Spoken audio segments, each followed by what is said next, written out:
Há outras formas de pensar nos vetores. Vamos retomar o exemplo do vetor v com coordenadas 2, 1, menos 3 e do vetor w com coordenadas menos 4, 0, 2. Podemos pensar nos vetores como sendo representados com gráficos de barras.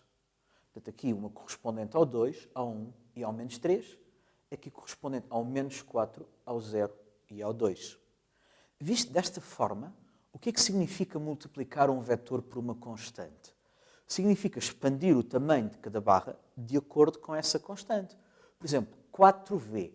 Se aqui temos uma barra de altura 2, multiplicando por 4, vamos ficar com uma barra de altura 8, que há de ficar bastante lá para cima. Nesta coordenada, nesta posição, temos uma barra de altura 1, portanto, multiplicada por 4, vai ficar com altura 4, aproximadamente nesta posição. Portanto, esta continuaria para aqui. A última barra, com comprimento menos 3, multiplicada por 4, vai ficar com comprimento menos 12. Algo deste género.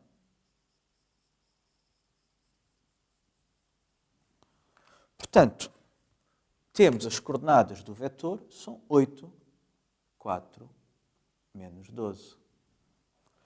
E da mesma forma, podemos somar o correspondente aos gráficos de barras. Na primeira posição, para o V mais W, temos uma barra de altura 2, uma barra de altura menos 3, aliás, menos 4. E, portanto, somadas, o total vai ser menos 2.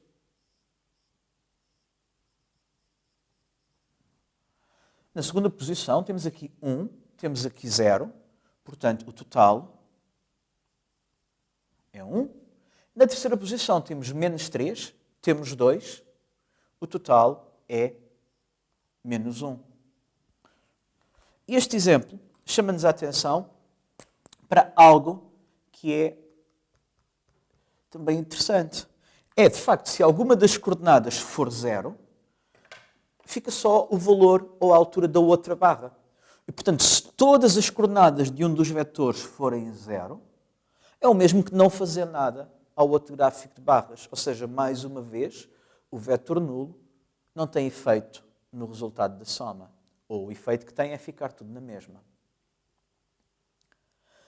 Portanto, podemos pensar nisto como gráficos de barras. Podemos pensar nisto também como gráficos de funções. Onde, por exemplo, no eixo do x, temos 1, 2 e 3.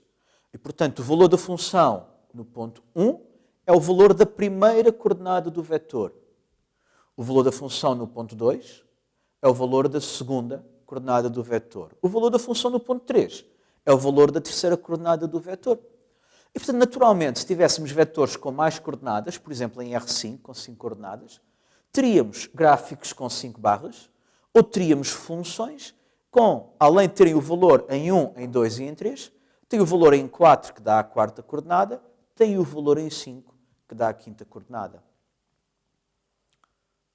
Há outros contextos em que aparecem coisas parecidas. Por exemplo, podíamos ter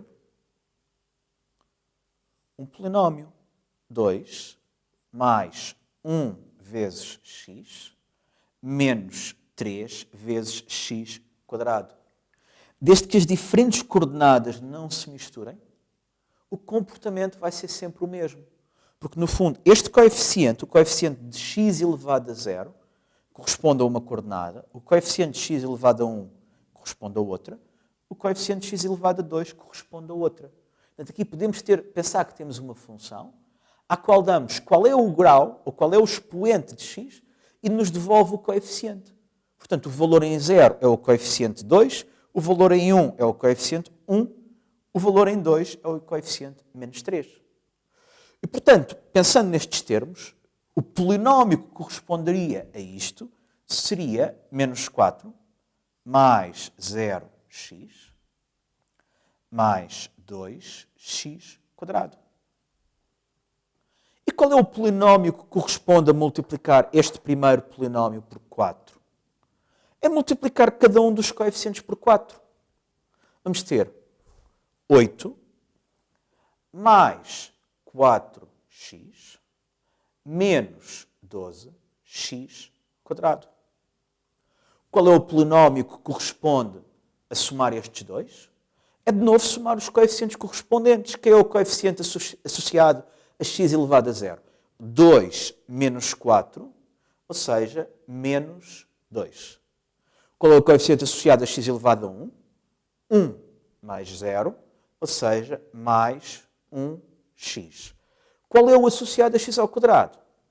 Menos 3 mais 2, ou seja, ficamos com menos x ao quadrado. E mais uma vez, vemos que temos uma correspondência com o que se passava no outro formato. Portanto, tudo isto são manifestações de vetores. E, naturalmente, podemos fazer a pergunta, mas há só polinómios de segundo grau? Não, não há só polinómios de segundo grau.